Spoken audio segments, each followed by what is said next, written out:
நீங்கள் பார்த்துக் கொண்டிருப்பது நியூஸ் 21 செய்திகள். தமிழ்நாடு செய்திகளை உடனுக்குடன் தெரிந்து கொள்ள நியூஸ் 21 செய்திகளை பாருங்கள். உண்மை, உழைப்பு, உயர்வு. திண்டுக்கல் நகரில் செயல்பட்டு வரும் தனியார் மருத்துவமனை ஒன்றில் இன்று டிசம்பர் 12 இரவு 9:30 மணி அளவில் தீ விபத்து ஏற்பட்டது. கட்டுக்கடங்காமல் தீ பரவியதால் மருத்துவமனையின் உள்ளே சிகிச்சை பெற்று வந்த நோயாளிகள் வெளியேற முடியாமல் சிக்கிக்கொண்டு பரிதவித்தனர்.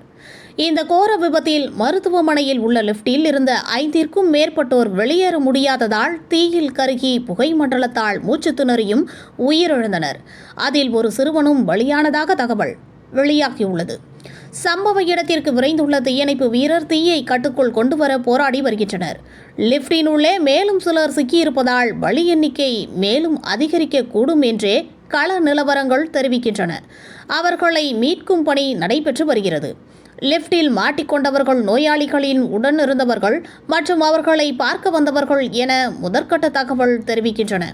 தீ விபத்து குறித்து தகவல் அறிந்த திண்டுக்கல் மாவட்ட ஆட்சியர் பூங்கொடி உட்பட அதிகாரிகள் மருத்துவமனையில் ஆய்வு செய்து வருகின்றனர்.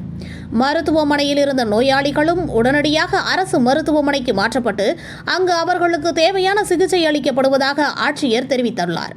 தீ விபத்துக்கான காரணம் குறித்து விசாரணை நடைபெற்று வருகிறது. நியூஸ் 21 செய்திகளுக்காக திண்டுக்கல் மாவட்ட ஒளிப்பதிவாளர் ப. அப்பாஸ்.